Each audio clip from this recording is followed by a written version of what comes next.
নমস্কার বন্ধুরা, মনিজ রান্নাবাটিতে তোমাদের সবাইকে স্বাগত জানিয়ে শুরু করব আজকের রেসিপি। তো তোমরা সবাই কেমন আছো? আশা করছি তোমরা সবাই খুব ভালো আছো, সুস্থ আছো। তো চলো আজকে রেসিপি শুরু করব।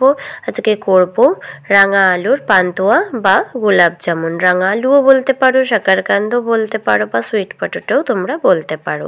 তো চলো আজকে এই মিষ্টিটা তোমাদের সাথে শেয়ার করছি। এখানে আমি রাঙা আলু নিয়ে নিয়েছি 3টে। তো এটাকে এবার আমি সেদ্ধ করে নেব। প্রেশার কুকারে আমি 3টে আলুকে দিয়ে নিচ্ছি।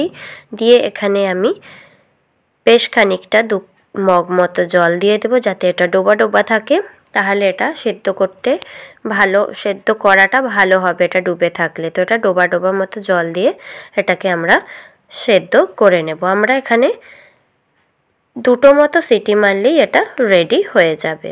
তো দেখো আমাদের রাঙা আলুগুলো সেদ্ধ হয়ে গেছে। তো এটাকে আমি নাবিয়ে নিচ্ছি। তো এবারে আমি এগুলোকে একটু ঠান্ডা হলে ছাড়িয়ে নেব।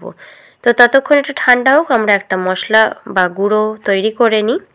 তো এখানে আমি 2 চামচ মতো ময়দা আর 2 চামচ মতো গুঁড়ো দুধ নিয়ে নিয়েছি। আর এখানে আমি বড় এলাচের দানাগুলোকে থেতো করে নিয়েছি, সেটাকেও আমি এখানে মিশিয়ে দিচ্ছি।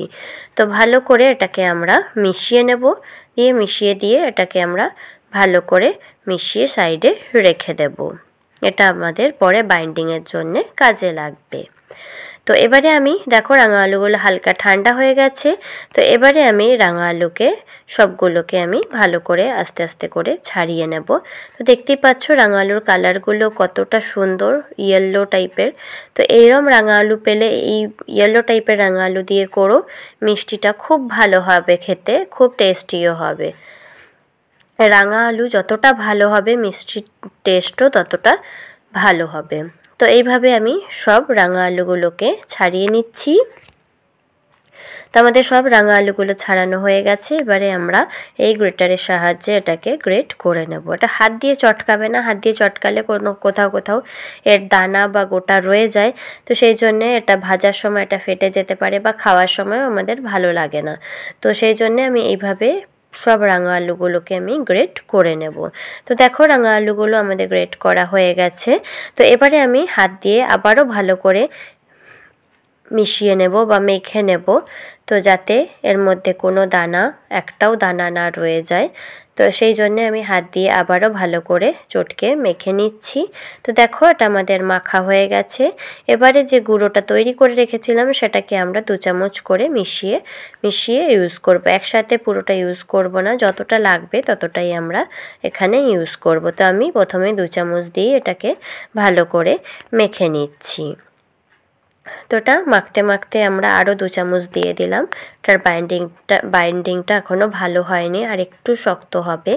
তো সেই জন্যে এটাকে আমরা ভালো করে মেখে নিচ্ছি। তো দেখো আমাদের পুরোটাই এতে ইউজ হয়ে গেছে। তো এটা আরও আমরা ভালো করে মেখে নেব। আর তোমরা অবশ্যই রাঙা আলুটাকে যখন সেদ্ধ হয়ে যাবে, যখন প্রেশার কুকারে যে গ্যাসটা আছে সেটা বেরিয়ে যাবে, তখন তোমরা রাঙা আলুটাকে উঠিয়ে একটা থালায় রেখে দেবে, নাহলে ওটা বেশি জলজলা হয়ে যাবে আর বাইন্ডিংয়ে তোমাদের খুব অসুবিধে হবে। তো দেখো আমাদের বাইন্ডিং রেডি হয়ে গেছে, মাখা রেডি হয়ে গেছে। তো এখানে আমি 1 চামচ মতো ঘি দিয়ে দিচ্ছি। ঘি দিয়ে ভালো করে এটাকে আবারও মিশিয়ে নেব, যাতে ফ্লেভারটাও খুব সুন্দর আসে আর এটা পরে হাতে চিটকে না যায় বা লেগে না যায়।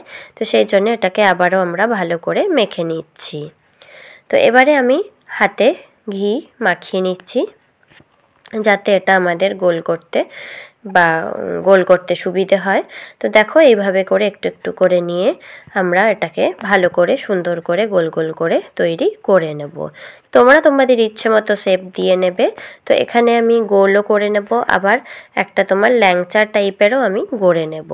তো এইভাবে আমি সব রাঙা আলুর যে মিষ্টিগুলোকে সবগুলোকে আমি রেডি করে নেব। তো দেখো আমাদের সব মিষ্টিগুলো গড়ার হয়ে গেছে, রেডি হয়ে গেছে। তো চলো এবারে যে সেরাটা বা চাশনি সেটা বানিয়ে নিন। তো এখানে আমি 2 কাপ মতো গুঁড়ো চিনি নিয়ে নিয়েছি, তোমরা গোটাও ইউজ করতে পারো, আমি গুঁড়ো নিয়েছি। আর এখানে আমি 1.5 কাপ মতো জল ইউজ করলাম। তো এটাকে আমি ভালো করে ফুটিয়ে ঘন একটা সেরা তৈরি করে নেব। খুব বেশি পাতলা এটা করবে না। তো এখানে আমি ছোটো এলাচ দুটোকে ফাটিয়ে এর মধ্যে দিয়ে দিলাম, যাতে এর ফ্লেভারটা খুব সুন্দর আসে। তো এটাকে আমরা ভালো করে ফুটিয়ে ঘন করে একটা চাটনি বা সেরা বানিয়ে নেব। এটা খুব বেশি পাতলা করবে না, এটা ঘন ঘনই রাখবে, তাহলে এর মিষ্টিটা খেতে যখন রসে ডুববে খেতে খুব ভালো লাগবে। তো এটা আমাদের রেডি হয়ে গেছে, আমি পাশে রেখে দিয়েছি। এবারে কড়াইতে তেল বসিয়ে দিয়েছি, তেলও গরম হয়ে গেছে। তো এক এক করে আমরা যে রাঙা আলুর মিষ্টিগুলো আমরা তৈরি করে রেখেছি সবগুলোকে দিয়ে নেব। দিয়ে এক পিসটা লাল হয়ে এলে তারপরে আমরা উল্টে পাল্টে আরেক পিসটাকেও ভালো করে ভেজে নেব। তো খুব হালকা হাতে এগুলোকে নাড়বে, খুব বেশি খুন্তি দিয়ে করবে না, তাহলে এটা ভেঙে যাওয়ার চান্স থাকবে। তো এটাকে হালকা হাতে নেড়ে আমরা যে রাঙা আলুর মিষ্টিগুলো সেগুলোকে আমরা তৈরি করে নেব। তো দেখো কত সুন্দর কালার আসছে। তো এটাকে আমরা একদম লো আঁচে ভাজবে। আজ একদমই গ্যাসের ফ্লেম একদমই বাড়াবে না, এটা পুরোটাই লো আঁচে হবে, না হলে এগুলো পুড়ে যাওয়ার একটা চান্স থাকবে আর ভেতরটাও কাঁচা রয়ে যাবে, ভালো করে ফ্রাই হবে না।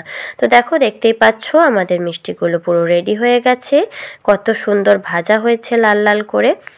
তো এবারে আমি মিষ্টিগুলোকে নাবিয়ে নেব।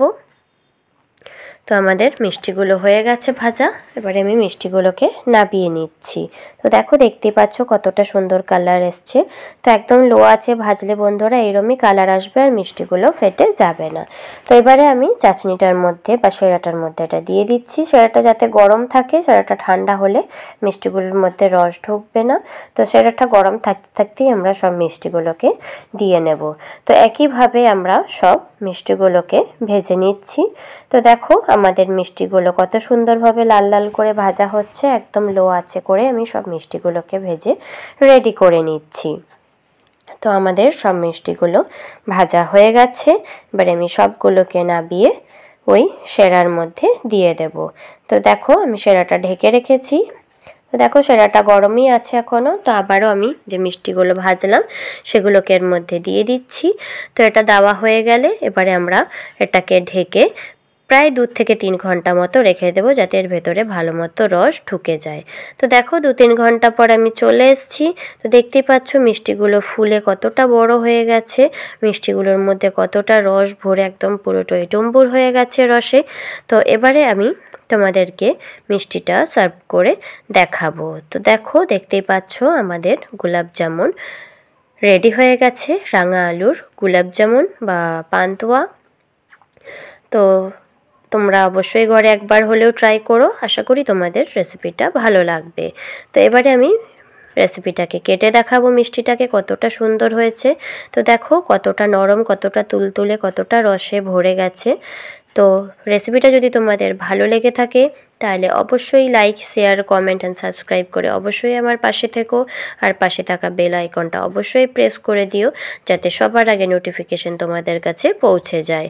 তো সবাই সুস্থ থেকো, ভালো থেকো, আর রেসিপিটা ভালো লাগলে অবশ্যই আমাকে কমেন্ট করে জানিও, আর বাড়িতে অবশ্যই ট্রাই করো।